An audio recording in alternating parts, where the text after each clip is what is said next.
La Semana Negra cumple 35 años y lo hace con más de 150 autores que estarán hasta el próximo domingo 17 de julio en el Astillero Naval de Gijón. Hoy Ángel de la Calle, su director, nos abre las puertas del evento literario más popular de Asturias.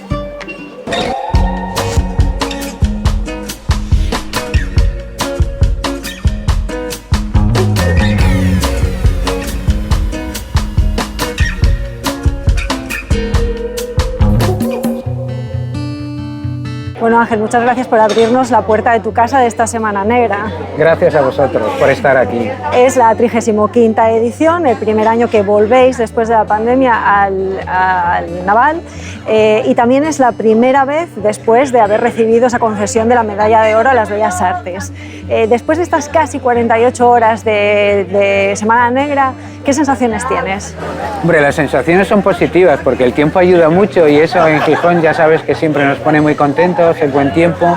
Y por otro lado, bueno, ya lo ves, es la gente acudiendo. Estábamos seguros de que, por un lado, con un programa tan intenso como el que hemos creado y por otro, con la necesidad de volver a encontrarnos, a juntarnos, a estar más cerca, esto iba a funcionar muy bien. Y así está siendo, lo cual para nosotros es una satisfacción. Pero más que nada satisfacción por la gente que puede volver a encontrarse, a estar aquí, a encontrarse con los libros, con los autores, entre ellos, tomándose algo, subiendo la noria, haciendo todas estas cosas. Ya había ganas, ya había ganas. Hablabas ahora del programa, tenéis un amplísimo programa de actividades, comentabas en la presentación que era casi el programa de 2 festivales, ¿no? Entonces no te voy a pedir que escojas nada porque sería casi hasta doloroso dejar algo fuera, pero sí me gustaría que nos contaras por qué hay tantos periodistas este año en cartel.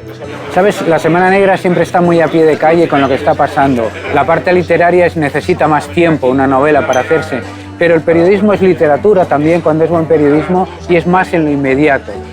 Ese más en lo inmediato nos interesaba este año en esa parte social, ensayística que tiene la Semana Negra.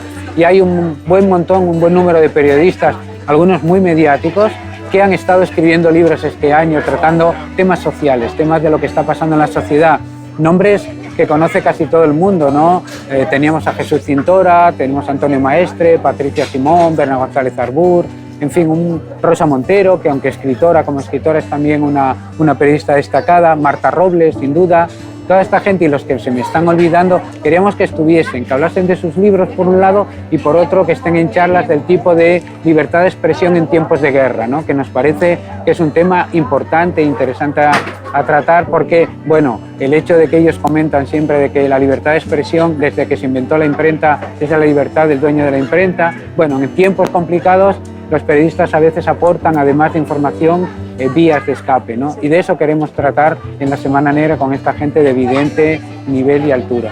Qué bonita manera de ver el periodismo como lo has definido al principio, ¿no? Meterlo dentro también del grupo de la literatura. Tienes aquí 2 libros que son los que vais a regalar. Sí, volvemos a la iniciativa de otros años por un lado tenemos una exposición maravillosa de originales de cómic, aparte de, antes no te lo conté en el periodismo, pero tenemos fotoperiodismo, tenemos audiovisuales, tenemos 3 exposiciones maravillosas, una recién hecha, coordinada por Alex Zapico, del asalto a la valla de Melilla, ya ahí colgada.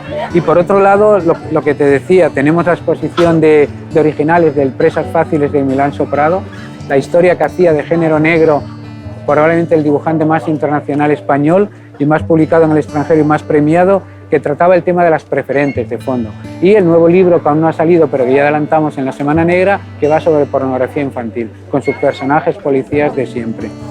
Y el próximo sábado, volviendo a nuestra colección Avance, publicaremos una selección de las viñetas que hizo Goico Aguirre en el año 1937 en el periódico Avance, que nos parece que es una recuperación del humor gráfico asturiano de primer nivel, y que era muy importante recuperarlo. La Semana Negra, en su idea de la memoria democrática, de rescatar cosas, de comentar, de centrar, creo que este libro de Goico Aguirre es necesario. Y lo vamos a regalar, mientras haya asistencias, en la presentación que va a hacer Ramón Lluís Bande, que es el seleccionador y prologuista de este libro. Creo que es recuperar una parte de la Semana Negra que era muy interesante, que es, bueno, nosotros damos libros y la gente tiene que difundirlos.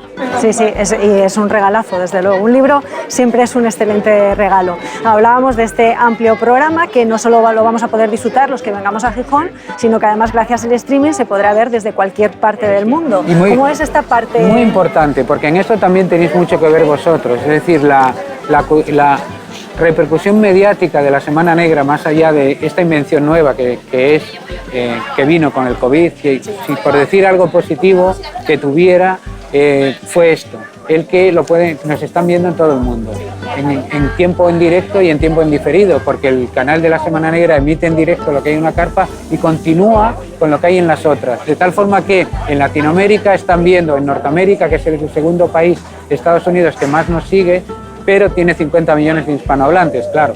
Es lo que ven después de esto, lo que ven en la carpa a quemarropa, en la carpa de la palabra, ¿no? Esto es algo importante porque de repente pasamos de tener ayer a 400 personas escuchando a Jesús Cintora a tener 40.000 visualizaciones en un momento, lo cual nos deja muy sorprendidos. Por otro lado, esto es algo importante, pero también son muy importantes los medios que os decía en la Semana Negra, porque la capacidad que tenéis de ampliar la voz, que es la voz que está aquí, que era la parte que te decía muy importante, que es la parte de los abrazos. Otro de los aspectos en los que hacéis especial hincapié este año o hacéis una clara apuesta es el público juvenil, infantil, con estas tardes de primeros lectores todos los días a las 6. ¿Por qué es tan crítico fomentar la lectura a edades tan tempranas? El objetivo fundamental de la Semana Negra, toda esta enorme feria que montamos, tiene un objetivo, que es la promoción de la lectura. Ese es nuestro objetivo. Este año tenemos uno paralelo, que son los cuidados.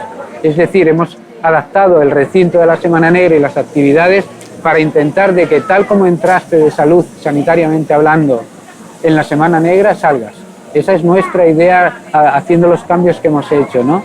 Pero, bueno, los niños, cada vez que un lector muere, como no entre otro por abajo, es uno menos que tenemos, por mucha promoción que hagamos y una tragedia más. Entonces queremos tratar a partir de ahora, hemos hecho un programa coordinado por David Acera, que es uno de nuestros mejores narradores orales españoles, que va a recoger, en estos momentos se está presentando un libro para adolescentes, que es el Mael de justo Miguel Ángel Prado y Usía Meirama, pero a continuación habrá una charla de autores sobre las narraciones juveniles infantiles y así todos los días habrá cuentacuentos, presentaciones, debates que tengan un público joven, que se aficione. Es muy importante, lo mejor para un autor es un lector adolescente, no lo va a olvidar en toda su vida. Entonces hay que cogerlos ahí, en ese momento importante. Los libros juveniles infantiles siempre tratan incluso de ser más divertidos que los para adultos, digamos, ¿no? Pero lo importante de esos libros, de los mejores, para no Alicia en el País de las Maravillas, es que es un libro que te forma críticamente. O sea, después de la diversión viene la reflexión, eso es la lectura. Después viene, y ese momento maravilloso en el libro en que estás y te quedas así un momento, que no tienen otros lenguajes, que por ejemplo el cinematográfico no puede tener porque te has perdido lo que pasa. Es algo que satisface, que refuerza, te refuerza interiormente, y eso cuando los chavalinos, los niños, los guajes lo pillan, eso es para siempre. Entonces tenemos que ayudar a esa parte, porque esa parte es luego. Y la educación que genera la lectura, en un mundo en que la educación formal ha fracasado, en todos los países, sí, la universidad, las formaciones profesionales crean buenos técnicos, buenos profesionales, sin duda, pero la educación no se inventó para formar profesionales. Pero lo de los pensadores ya lo hemos dejado un poco aparte, lo de formar pensadores. Se inventó para formar ciudadanos críticos, y esto es lo que no está haciendo, pero la lectura sí lo hace, porque un chaval que ahora se compre en la librería de novelas gráficas Maus, Der Spiegelman, no se va a hacer nazi nunca. O un lector de Sandokan será siempre un antiimperialista, sabrá que no invadiría nunca Irak, sabe que los persas son una de las primeras civilizaciones de la historia, hijos de príncipes. Eso te hace la formación crítica, te la hace la lectura, donde la educación formal fracasa, que es en la de crear pensadores, ciudadanos críticos. Sí, sí. Decías que el principal objetivo de la Semana Negra es la lectura y no debemos perder el foco en esto, aunque es verdad que tiene un carácter popular muy marcado que le ha valido pero le ha valido muchas veces de críticas, ¿no? Entonces, me gustaría entrar un poco en ese tema de lo popular versus lo purista, ¿no? Que incluso podemos trasladar también al género de novela negra, donde parece que hay la novela de los bajos fondos es más negra que otros subgéneros que se han ido creando, merece más respeto, no sé si es la palabra, que la policíaca. ¿Cómo ves tú todo ese tema? Bueno, en la primera parte, porque nuestro eslogan de se puede leer una novela mientras te comes un churro, hay una gran parte del pensamiento conservador y el reaccionario que está en contra, y yo no lo entiendo. Yo entiendo que no le gusten las novelas, pero diablos, los churros sí le gustan, ¿qué tienen en contra? Eso por una parte. En la parte de la... A ver, hace 35 años, cuando se creó, hicimos la primera Semana Negra, la literatura negra, la novela negra estaba en la marginalidad de la literatura, estaba al margen. En estos momentos es la centralidad de la literatura. Si nuestros mejores escritores o más reconocidos, Javier Cercas, por ejemplo, lleva 3 novelas negras, una detrás de otra. Es decir, está en la centralidad. Lorenzo Silva es uno de los grandes vendedores. Marta Sanz, una de las grandes escritoras, tiene 3 novelas negras y así podemos seguir. Ya está en la centralidad de la literatura. Ahora viene lo que me preguntabas, que es la segunda parte, la especialización. A ver, hay novelas negras, hay novela de deducción, hay novela enigma, está Agatha Christie, está Patricia Highsmith. A ver, no son lo mismo Patricia Highsmith, evidentemente, y Agatha Christie. Lo que sí hay, digamos, es un mundo que la rodea y nosotros no hacemos distinciones. La alta cultura y la baja cultura, esos son condicionamientos del presente. El Quijote fue un bestseller de su época, no fue un clásico cuando lo escribió, fue un bestseller. Era tan bestseller que uno le hizo la segunda parte antes que él.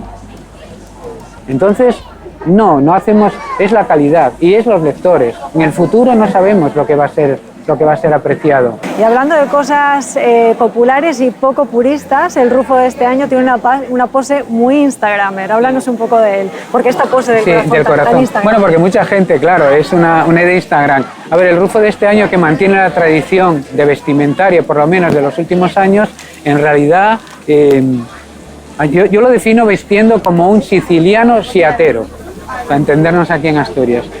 Pero este año era como un poco buff, ¿no? Porque si el año pasado, nuestro eslogan de la Semana Negra de hace 2 años, cuando fuimos el primer festival literario que se podía hacer presencial en el mundo, era a la literatura no la mata un virus. El del año pasado era a la calle, que ya es hora. El de este año es recuperar el tiempo perdido. Y de alguna forma lo que hablábamos antes, los cuidados, los abrazos, es recuperar el tiempo perdido. Y esa idea del Instagramer de hacer el corazón, era transmitir algo, ¿no? Transmitir buen rollo, buena vibración. Porque ante tantas malas noticias, que parece que las noticias son siempre malas, a mí me recuerdan ya los informativos, aquellos teléfonos antiguos negros en la pared que parecía que solo podían dar malas noticias cuando sonaban. Contra eso la cultura también sirve, porque la mejor cultura siempre es reflexión y esperanza. Y la nostalgia es buena, pero la esperanza es mejor. Pues con esta maravillosa reflexión nos quedamos, acabamos esta charla y nada, agradecerte como al principio que nos hayas abierto las puertas de la Semana Negra, que nos hayas dado esta charla tan maravillosa de literatura y de lo que es cultura y nada, que vaya muy bien lo que resta de semana. Muchas gracias a vosotros por estar y esta es la casa de todos y os esperamos. Muchísimas gracias.